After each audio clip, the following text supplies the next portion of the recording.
Minasan, konnichiwa. Welcome back to my channel. Today I'm here with a special guest, Robin-kun. This is Robin des. Please say hello. Hello, konnichiwa.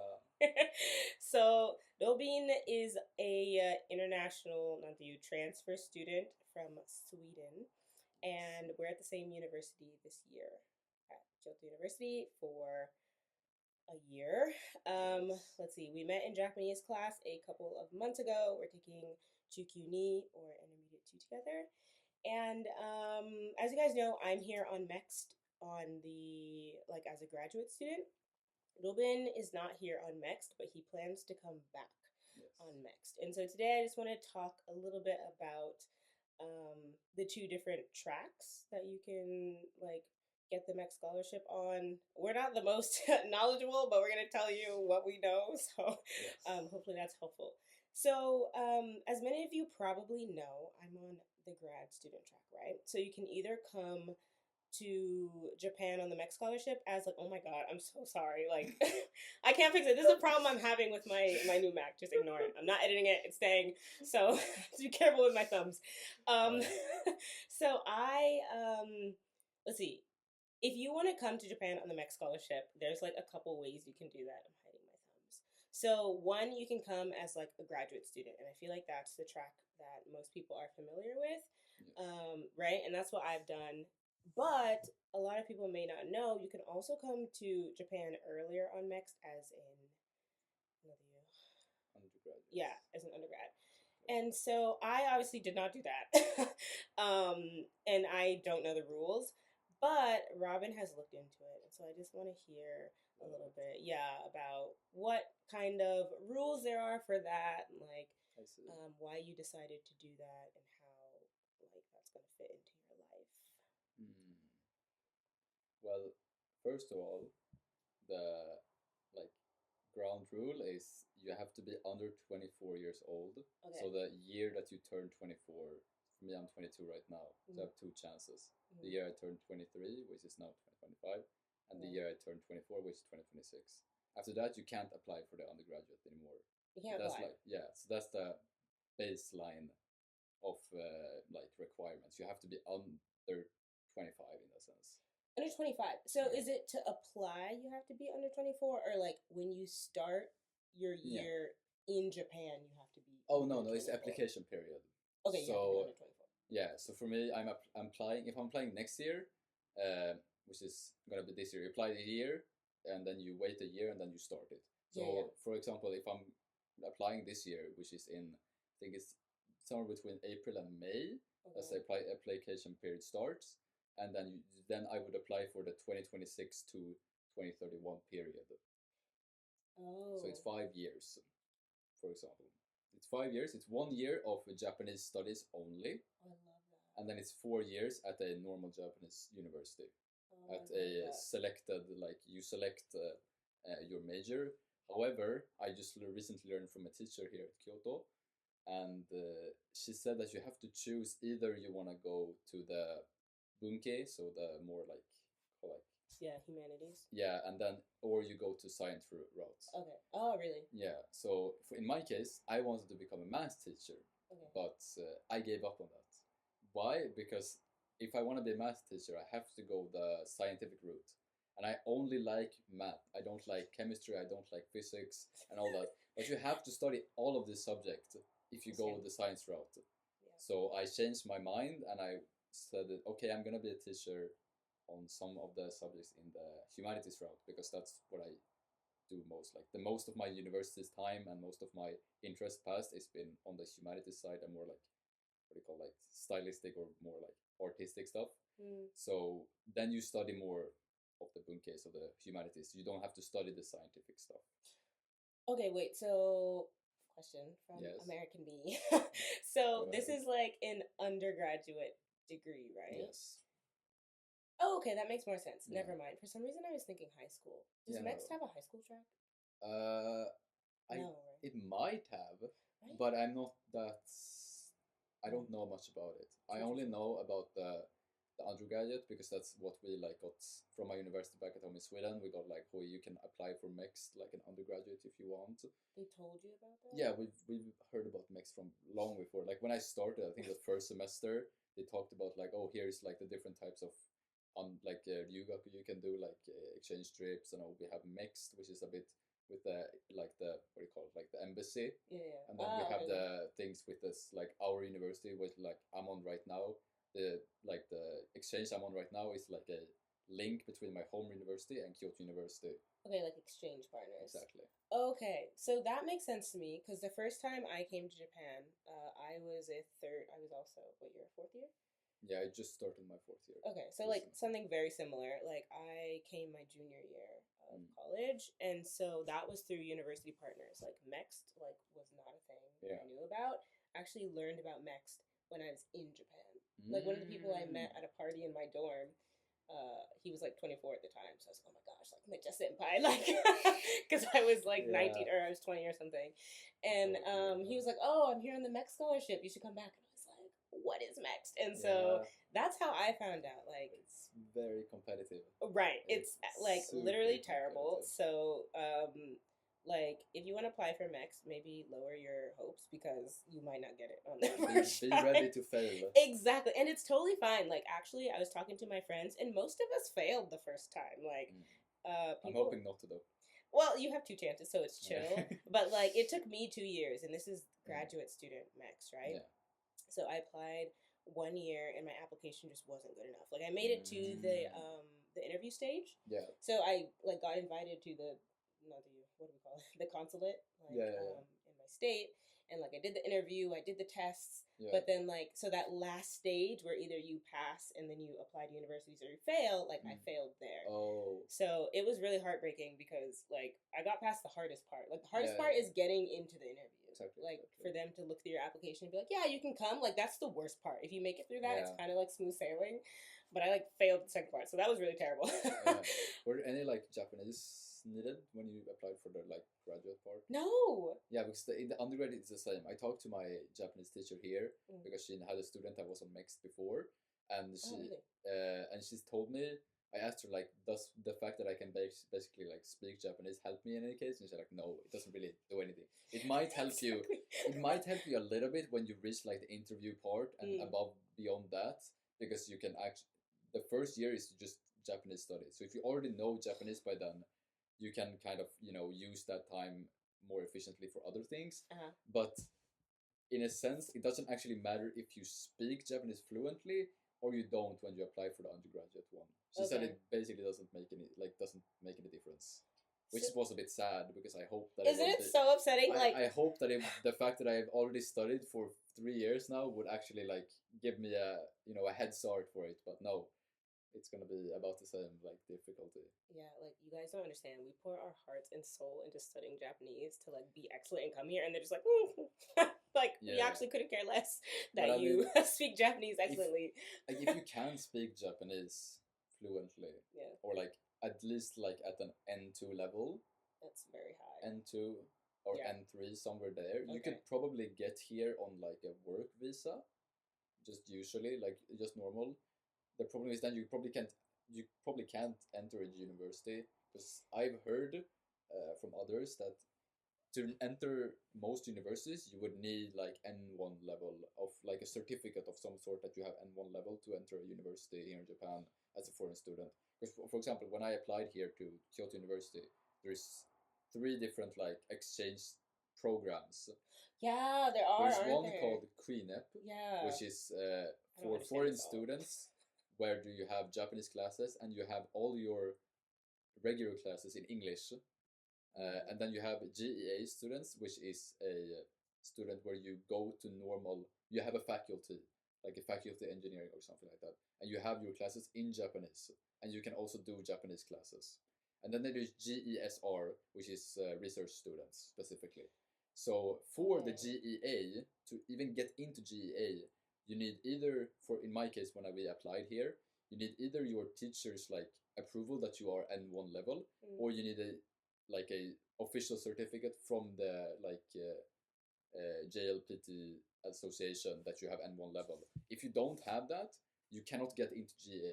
So in my case, my teacher wouldn't said you aren't N1, so you're N2 or N3. So I was forced kind of to go into the QNAP. So now I have all my classes that aren't my language classes in English.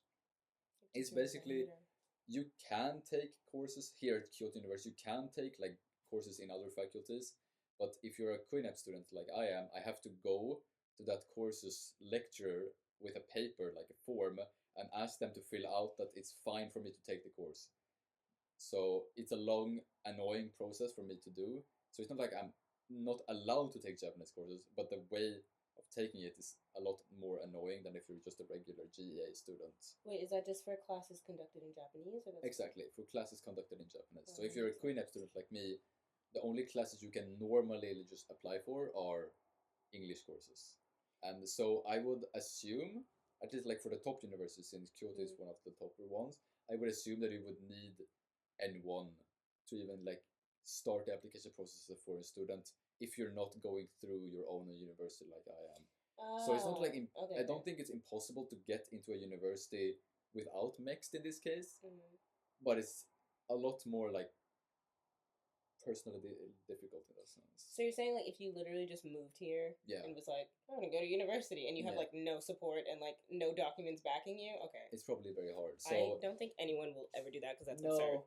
but like if you can't do MEXT, I see, like it's what I'm trying to say, you shouldn't give up if you fail MEXT. That's the thing. You should probably like you can still go to Japan. Like there's so many people living in Japan, like foreign people that don't go to school or they just work normal jobs. Like just this, like from my own like learning process, you learn more if you're more surrounded by the language. Like I learned, of course, a lot when I was in Sweden when I studied, but the most of the practical stuff, my speaking skills or listening skills, have become better since I got to Japan. So it's all about like that part. So if you feel like, oh, I can't get into MEXT or I can't do if I fail like, oh, I failed MEXT, I'm like my life is over, like I can't go to Japan anymore. I feel like you'd be surprised of how easy it is to live in Japan without Japanese. That's very true. Like especially if you're in a big city. So we're in Kyoto, right? Like if you go to Tokyo, it's even easier. Yeah, Tokyo is basically Gaikoku da. Tokyo is a foreign country. Like you don't need Japanese at all. Like I've had people like I've gone to the store and they like spoke to me to English and I replied in Japanese and they still spoke back in English. I'm like, why? I know Japanese. But that happens here too. Like, that's like a disease that all of Japan is kind of infested with. So that's gonna happen no matter where you are. That happens to me in Kyoto. So. But like, I wouldn't. If you really want to go here, there are like other stuff than MEXT. They're like private stuff, but they're really expensive. Like one from my country, I think it was like $9,000/$10,000 for half a year, and that was only the fee to get like to apply.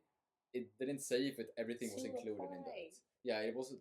This is how much it's gonna cost, but it didn't like specify. Oh, this is like you get free living, you get free this. It didn't say that, so it was very like vague if what you get for those 10K. That's important information to know. And that was a private one, and that's from my country, so it might be different in your country. So like I don't know it. Yeah, that's something you have to look up. But MEXT is by far like the safest option if you don't go to a university and you have like university like what do you call like connections and stuff like that. Because my university has a lot of connections with universities here in Japan. So every year we have exchange programs that we as students can apply for free and like go. And since for like right now in my country we have student like aids, right? So we get money for being students. So right now I'm getting money from my home country while being here in Japan. Yeah. So it's you get like this. You get like the what do you call like the good things of being a student in Sweden. Yeah. But I'm in Japan, so that's for Sweden specifically. But like, it's definitely easy. The easiest route is definitely like either within your own university, like if you have like exchange programs. Yeah. Or MEXT. That's like the safest routes, but it's not impossible like all of that. Yeah, like for sure, MEXT. I mean, I feel like a lot of people who want to apply have probably already decided like MEXT is the way they want to go. Yeah. But yeah, for sure, just definitely know it's common to fail. Just you have to be really resilient and don't give Yeah. up after the first time you fail. But if you do decide like a different option is better for you, especially if you're in university. So for those of you who are in high school and are like, oh, maybe I want to do MEXT when I graduate, just know that you have other options, Yeah. like for sure, to get to Japan. And also just about like the undergraduate part, since you have to choose either you want to go humanities or science, Yeah. you have to know when you start. You can't change halfway. Yeah. You have to choose one. So if now in my case, if I wanted to be a math teacher, if I went to choose the what is it like the humanities part, and I said, oh, I want to be a math teacher now. I want to take courses in math. I want to do that. They would say, no, you can't. Like it's not possible because you chose the other part. So you have to be sure of what type of major you want to do, or like minor in this case, since you're taking a bachelor's. It's a minor? I think so. It's a bachelor's. This is 4 years. Well, so the major is like the main degree you get, and then the minor is like the small degree you get. What's the difference between bachelor's? So for a bachelor's, like the main thing you're studying for becomes your major. So I don't know what it would be for becoming a sensei, but like maybe it's at least teaching or something. Yeah, for the bachelor's degree that you're getting, you have to know where you want to go. So if you're like, I don't know where to go, it might be difficult to do MEXT just because if you choose like science and you're like halfway, like no, this is not what I want to do, you can't change that. You have to like stop the program and start over again if you want to do that. So it is a bit rough in that sense. So, but I would definitely like look more into it. Like I have not looked in super much. I just know most of like the basic, like the application, like the guidelines, and a little bit after that. But it's not as simple as you think it would be. Like everything, like from application to being accepted. It never is. Yeah, of course, that's just how it is. But you would like to hope that it's just no application and then being either rejected or not. Yeah, don't. But that's not how it is. That, y'all. Like it's especially since you have to, in this case, you have to be sure. But like, what do I want to do? Like, do I want to go this route or this route? Yeah, and undergraduate is like such a really important time in your education. Like, you can't really. I don't know, that undergraduate degree is really important for determining your career and your future. So it makes sense if there's little leeway. But like, is it like that in America? Well, yes. Well, no, I mean you're allowed to switch your majors and stuff. Yeah. But like, there's more leeway. It's just like it's gonna take you longer. Oh well, of course. Yeah, but it's up to you. Like we're free to do things in America because we're not on scholarship, right? We're paying. We can do whatever we want. That's what I'm doing. Like I already have. I'm getting my bachelor's when I get back to Sweden. Yeah, like I wanted to talk about that, you guys. I'm going back to Japan with. I'm trying to go back with the undergraduate with MEXT to do another bachelor's in teaching because I want to be a teacher. And you can't do, if I do the research route, then I have to continue my major/minor that I have from Sweden, which is Japanese studies, which is not what I want to do. Wait, what does that mean, the research route and continue? Like, if I understand it correctly, like if I would continue, if I do the research route.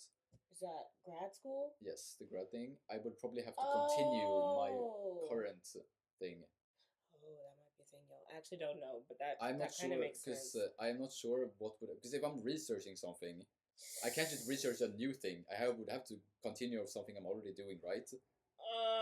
You're talking about like what I'm on, right? Exactly. Okay, so it's not like that there's a rule you can't switch. It's just the problem is to get accepted, like for your application to be good enough. Yeah. You need to have experience in the thing you're writing a research proposal exactly on. So if you what is your current major? I major in Asian.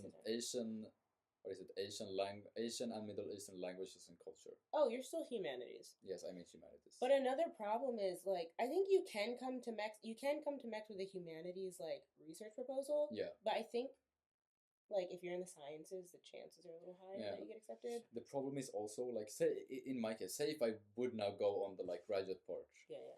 And I would like, okay, I'm just gonna do random research in the humanities, like what I did in my home university. The fact that I want to become a teacher is impossible. Like, how am I going to make these two things work at once?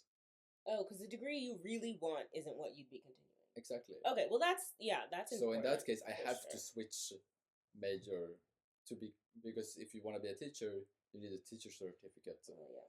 And to that, you need to go through the teaching process. Mm. It's not like, as I understood it here in Japan, it's not like you choose a teacher's program and when you finish it, you're a teacher. Because that's how it works in Sweden. Yeah. I'm not sure that's how it works in Japan according to my teacher. Mm. But if she said that if I'm going on MEXT, for example, I have to go the humanities route if I want to be a teacher in the humanities. Well, that makes sense. So, but it's not like you finish the MEXT thing and then now you're a teacher. It's a little bit different. You have to, when you finish the, because there's like the department or like the faculty of teaching or something, like faculty of something along those lines. Yeah. And when you finish that, you can apply for a teacher's license in a certain subject or a certain field. And depending on your previous studies, you can get accepted or rejected. So if you say after I finish my MEXT thing with this teaching thing, and I was like, okay, I want to be a teacher in English. Okay. Then they might say, oh yeah, you can become a teacher in English. Here, take these courses and then finish this, and we can give you a certificate. Okay. It's not like you, if I understood it correctly, it's not like you just become it literally. Like but in Sweden, it's a bit different. If I understood it correctly, in Sweden, the teacher's program is 5 years long. In Sweden, we have 3 years is a bachelor's, 5 years is a master's, nice. And then I don't know, I think 7 or 8 is a doctor's. But in Sweden, if you take the teacher's program, like it's literally called the teacher program in Sweden as university, you spend the first 3 years with everyone that studies, and then when you start your 4th year, if I understood correctly, you choose grade. So I want to be elementary, or I want to be middle school, I want to be high school, I want to be university. You choose that, and you split up, and then after that you choose, okay, I want to do this subject if you're in middle school or above. And then you work like that. So the last 2 years of the education is specialized education. But the first 3 years you're together. So that's how it works in Sweden. But I'm not sure how it works here in Japan exactly. Okay. So it's a bit different maybe. But as I have understood it, it's not as simple as it is in Sweden. Okay, that makes sense. I mean, Japan makes everything harder, so in that case, I would have to switch my major at least to become a teacher here in Japan.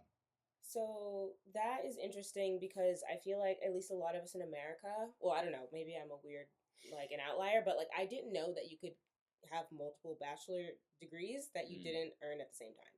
So I have 2 bachelor's degrees, but that's because I did a dual enrollment program. So in 4 years, I did 2 different like programs consecutively. So I graduated with 2 different degrees.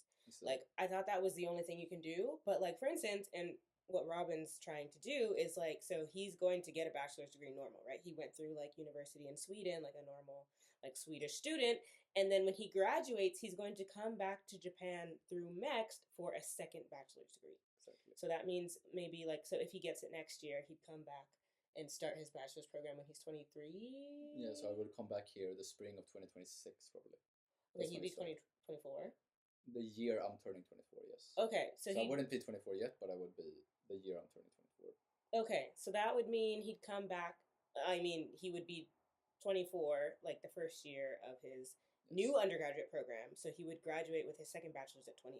Like, this is the thing that I didn't know was possible, but like apparently because so in MEXT, like application instructions, like the limit for applying for the undergrad program is 24. So if you have an undergraduate degree, like maybe you started a little late and you learned about MEXT later, maybe don't give up. You can definitely try again.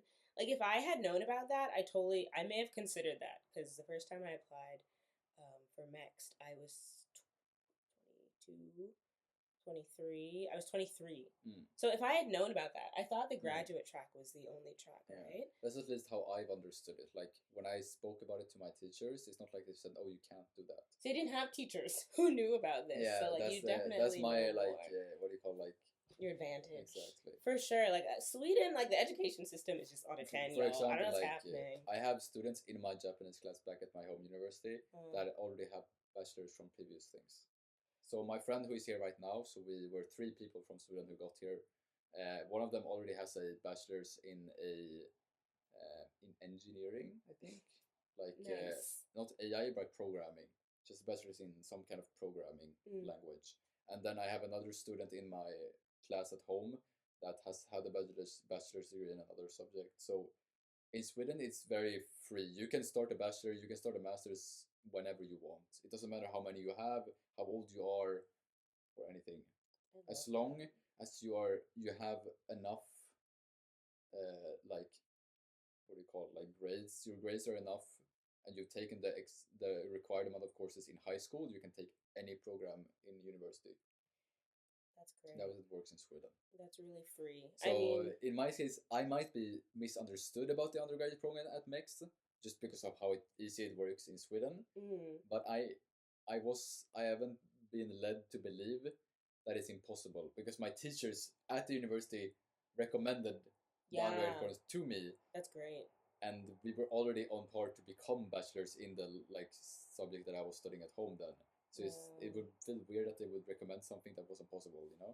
I wish they would have told me about that. Like, I don't know if just America, maybe it's like the kind of university you go to and also the country, because I didn't go to an Ivy League. Like, my university I chose didn't even have a Japanese major. Like, I studied Japanese through a minor. Like, that was all we had. I was really struggling. And I don't even know if I'm like a minor or major. I have no idea. Honestly. You're a major. Am I major? Yeah, because your whole course of study, well, I mean, it's going to be, I think your whole course of study now is focused on, like, learning Japanese. For 3 years, right? Pretty you had much, really intensive courses. Yeah. So at my university, a minor, right? Well, also my university was a little ghetto, but we're not gonna talk about that. So the Japanese curriculum available at my university was a total of 4 courses. Oh. 4 semesters. That's all that was available. The highest course was 202, right? So the 4th semester of Japanese. Yeah. Only 2 years of study. And that was it. That was the end. Like, good luck. Like, that was it. Because the one I'm studying at, it's 5 semesters of Japanese. If you pass all the 5 semesters with enough like high school points, you get points for each course passed. High school. Yeah, like it's called high school points, but it's a bit weird translating it. But all right, that's fine. Anyhow, you get not high school. You get points for every course that you like pass at university. Yeah, like credits. Yeah, like credits. Okay. And then if you have enough credits, you can take the bachelor semesters, which is the 6th semester.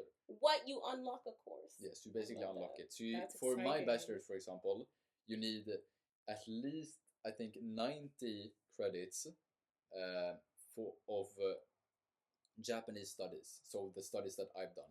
Then you need at least what was it? It's 60 credits of like it doesn't have to be Japanese studies, but it's specific courses that we have that. Yeah, it's specific things electives. that our like institution at our university decided these are acceptable like electives things, and then the last 30 credits are the ones that you get during the bachelor course, and it adds up to 180 credits. Okay. So that's, and 180 credits means 3 years. Like every semester gives you 30. If you study 100%, that's 30 credits. That's how it's translated at our university. Okay. And then I can go on. I can take a master's in my thing too. I can study. Yeah, it's Japanese study. So the bachelor's I get is called a bachelor's in Asian and Middle Eastern languages and cultures.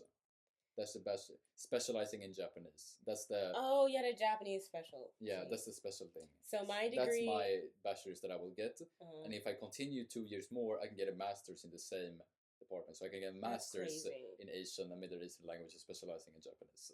Okay, my degree where my Japanese credits went is called Comparative and Cultural Studies, but my emphasis is in Asian studies. I see. So it didn't have to do with Japan, Japanese language per se, because we had the Japanese minor, but the major, because there's no Japanese, it just kind of went under this umbrella Asian studies type course, but we didn't have so many advanced courses. So that's excellent. But the reason why I would have totally chosen to redo an undergrad in Japan instead of do a master's, there's a whole can of worms I can open. I don't want to go down this rabbit hole, so we're not going to. But basically, the problem is that when you come as a graduate student, your classes aren't guaranteed to be in Japanese, right? But if you come as an undergrad, a full-on Japanese undergrad through MEXT, you're basically taking the curriculum Japanese students take. So you get that whole university experience in Japanese, which is amazing. Like I would have died for that. But That's in the exactly case what I here, you wanted. have to actually become fluent enough in that first year.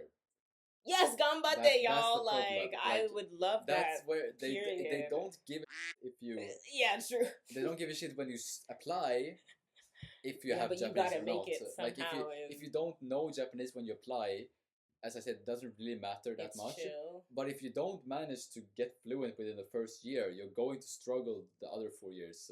Yeah, And you're not making I don't it. know how strict MEXT is, Yeah. but for me, for some of my not mine like my specific, but some other exchange programs with our university and in my country, if you fail too many courses, you are sent home basically. So in for my course, it's not the same, but I heard from some of my friends at other universities in Sweden, they had exchange programs where if they got anything under 60%, so passing grade, they would be instantly sent home. A single class. I don't know how MEXT works, so I can't comment on MEXT. Okay. But Ooh. what I'm saying is, Those are bad if you odds. have if the first year you have to really care for Japanese. That's the problem. Like, for sure, yeah. you can't just take MEXT and expect like, oh, I'm just gonna study a fun like what I want to study, but in Japanese instead. You have to actually understand Japanese. Like even for someone who has now studied for 3 years, taking courses in Japanese is still rough. That's like I haven't taken anyone, level. but I couldn't imagine like taking full courses in Japanese and like being fine. Well, you did take some courses. Not in. That's how you met your friend. No, that was an English class. Because you have Japanese students has to take English classes. You didn't take any Japanese class, or I've only taken English classes. I took some during COVID, y'all. But that's the only reason is because it's so annoying to take Japanese classes as a QNF student. So I never bothered to actually go through the process. Yeah, it's So I took what did I take? Okay, so my major is biomedical science, right? It's not biomedical science. That was my undergrad degree. My major is medical science, y'all. I'm studying like medicine and virology and immunology. Chigaimasu, y'all. The real tensai is this person who's fluent in Japanese in 3 years. We're not gonna talk about that in this video, but one day maybe he'll talk to us about that. But so the point is like I'm taking like immunology and stuff. And so during COVID, I took like a whole semester in Japanese just because I was like, why not, you know? So I took pharmacology and immunology and one more like major class. It was like an undergraduate normal. So the classes like Robin would be taking if he came as an undergrad, like if he came in my major, like these are the classes you'd be taking. Like normal Japanese students need this to like pass whatever. And so I was like, okay, they're low level because I'm a grad student, but like I can't speak Japanese like that, so let's try it out. Demolished. I was demolished in these classes, but I passed somehow. Like I passed them because so yeah, the assignments were obviously the textbook was like in Japanese. All the lectures were in Japanese. The notes on the board are written in Japanese. That's what kills me out because I can't read kanji.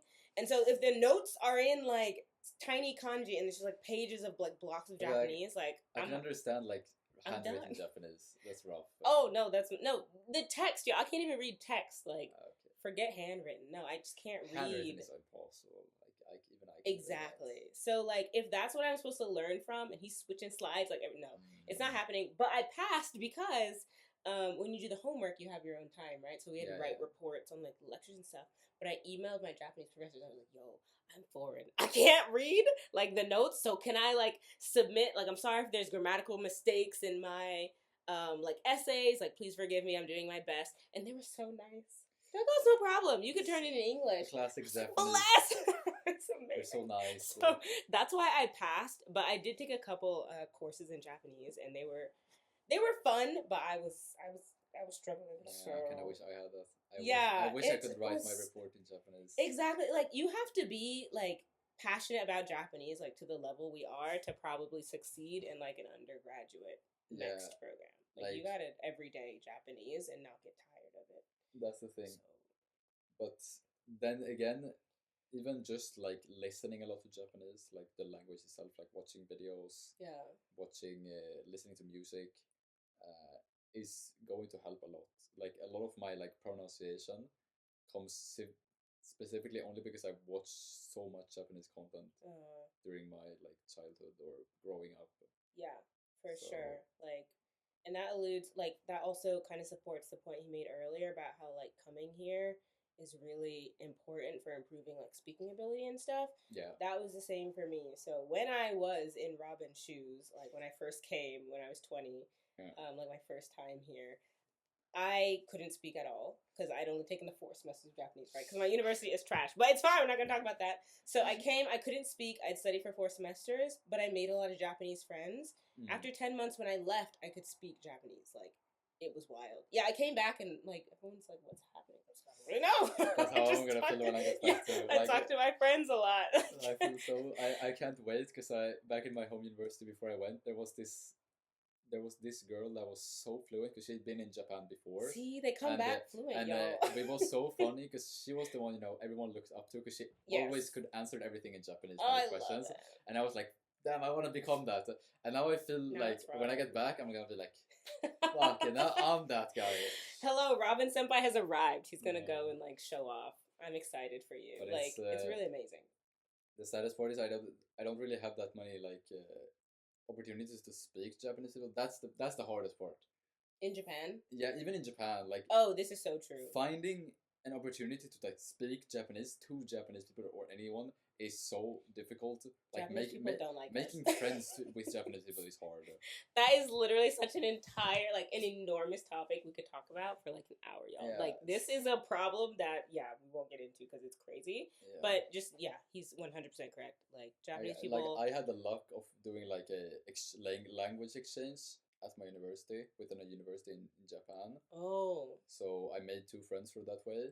Oh yeah, but it's like that's about as far as I went, like speaking to Japanese people before I got here. Of course, apart from my teachers, because half of my teachers are Japanese, but they speak Swedish, so it doesn't really feel the same way.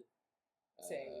Like, I can tell you this: speaking to a person who speaks, like a Japanese person who speaks English, is very comforting. Yeah, because I can like, if anything goes, I can in case of an emergency, but I can at the same time, speaking to a Japanese person that doesn't understand English is a bit exciting. That's where the real fun starts. You really have to think about how to speak. But at the same time, it's a bit awkward when you forget to speak. Because I've had that moment sometimes where I forgot how to speak like Japanese, and my friend just looked at me with like dead eyes, like, I don't got what the hell are you talking about? Like, what are you even trying to say? So if you don't push through, like, no one's gonna understand. Exactly, no one is gonna help you when you try when you fail. But those moments are also a good like learning ability. Like, you learn a lot. Like, this is the thing: when you learn languages, you learn from your mistakes. You should never feel like disheartened or put down by your mistake. You should learn from your mistakes. For sure. That's the biggest hurdle of learning a language, is understanding you will make mistakes. Yeah. Like, I have a lot of friends or like a lot of classmates at my home university that are probably better than me when it terms like of pure grammar and pure understanding of the language itself, but they speak very slowly and have like rough like what do you call like pronunciation. Yeah. So when they speak, it's harder for Japanese people to understand them because they speak very weirdly. Like in Japanese, you have like a flow of the intonation of the words, but they speak very monotone and kind of slowly. So I've heard from Japanese people that they would rather have someone who's a bit bad of like the word choice and the grammar is a little bit off, but they speak very fluently and they speak very clearly, rather than someone who is perfect but speaks very slowly and monotone. Oh, for sure. So in my case, I hate grammar. I suck at grammar. I love grammar. And I hate it. So, and I don't know how to study grammar. So I just speak. And sometimes my Japanese friend would say like, "Oh, what do you mean like this?" Yeah. And I would have to explain it. But they still say like, "Oh, you might not choose the right words, or you might use a little bit weird grammar, but I still understand what you're trying to say." Yeah, for sure. And that's the important part. Yeah. You can work on the things you make wrong like after that. Like, I have a lot of you would call like, what do you call it, kuchiguse? How do you say that? Oh, like bad habits. Yeah, like talking habits. Yeah. Like, for example, everyone that studies Japanese knows that there is polite Japanese and impolite Japanese that you would use with your friends. Kuchiwarui. And I've watched too much anime or like stuff like that. So when I speak to Japanese people, I tend to naturally go to the impolite one, and I kind of like used I'm a foreigner, so it's fine kind of excuse, but I So I have It's a bad. tendency to talk a little bit rude to people I don't know. Luckily, they're Japanese, so they don't tell me I'm doing anything bad. But you know, it's a bit awkward because I want to speak properly, but I have this tendency to speak very kind of informal with everyone I meet. So. But like that's part of practicing. Like when you get here, you learn what your bad habits are, and then you take time with kind Japanese people you meet to like fix it over time. So you shouldn't worry about being perfect before you come here. Like it's literally impossible. You have to learn on the job. Like that's basically how it works. But learning languages is fun. That's the most important. Learning thing. Japanese. You should have fun when you're learning. Yeah, if you don't like kanji, then don't study kanji that much. Focus on what you're having fun with. If you're like me, you don't like grammar, but you love kanji, then focus on kanji because you learn a lot of words by just studying kanji. That's true. So it's important to focus on what you like when you learn languages. That's the most important thing. If you're not having fun while you're studying, you're gonna hate life. And I've been through that during my language studying, and it's not fun. You should do what you have fun with. This is so true because that's like the story of my current life. Like what I'm studying right now in school, I like low-key hate, and I only want to study Japanese, but I can't because like but you know, that's just the reality of life, so I'm not going to talk about that. But I do want to touch on another thing that you mentioned. So for the undergrad program, you were saying the first year is like language study. Is that like guaranteed? Yes. Okay. So the program itself is 5 years. That's like the main thing. So the program is 5 years. Okay. The first year is intensive Japanese studies, and then 4 years at the normal university. So that's amazing. Because like, so that's a big difference from I understand it at least. That's like from everything I've heard, that's how it should work. Okay, that's like a big difference from the graduate program because when I first applied for MEXT, the thing I was most excited about was the first year, the preliminary year. Oh, it's 6 months for graduate school. They have a 6-month preliminary period where you're supposed to like study Japanese, right? I don't know what it's called, but like that's a thing that the application tells you about. And that was what I wanted to do. I was like, okay, I'm so excited to just take all the Japanese classes in Japan before I start my studies. And I didn't get that. And to this day, I don't know why. And it's like very confusing because that was all I wanted. And so I made sure on my like application to tell my sensei when I met them to be like, I want to do this preliminary like Japanese study, like I really want to do this, da da da. And then somehow it didn't happen to me, and like it doesn't seem to be as set in stone as the undergrad one, because apparently I had access to the classes, but like the program itself, like I didn't get information on, so I didn't know like I could take multiple classes, and it was just very confusing. I found out because all my friends that I met that year were in the preliminary like thing, and I was the only one who wasn't, and I was like, damn, what is happening? It turns out, I think it differs by grad school. And if you're in medicine, like they typically don't want you to waste time doing that. And so they just kind of don't put you in it. Like, so you don't get a choice. Like, it's not very active for you. I think your sensei decides. And like, it's not something you talk about. It's not something you discuss. They maybe like fill out a form where they choose for you, and then you'll get emails like based on whether or not they put you into it. And so, because I'm in the grad school of medicine, they didn't put me in it. And so I didn't get to do that. And I'm devastated to this day. So that's all. So if you want that, like y'all, undergraduate track, especially if you have access to that, another major difference is that like for grad school, I think the age limit is like 40. You're allowed to like it's a lot. I think right now it's like 94. So the earliest you have to be born is somewhere like either it's late. They changed it. It's either late 80s or late 90s. There's no way it's late 90s. It's definitely late 80s. Yeah, probably late 80s. Because it's not, it's 40, like for sure. Yeah. When I applied, it's either like the age limit was like 37 to like 40 or something. So right now that would be, it's not late 80s. That would be like mid 80s. I don't know actually what it is. Whatever, it doesn't matter. The age limit is much higher. I'm pretty sure it's 40. But like if you're still under 25, like I just want you to know that you have two options because nobody told me.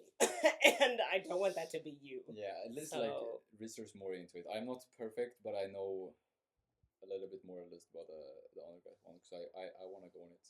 Yeah, for sure. So don't steal my chances. I'm just kidding. So I don't think any of my audience is Swedish, so you don't have to worry about that. All right, so those are some of the main differences between the graduate school track of MEXT and the undergraduate track of MEXT. Hopefully that was helpful to somebody out there. If you have some additional questions we didn't cover in this video, go ahead and leave them in a comment down below, and then hopefully we can find those answers for you if we don't know them. But yeah, that's it.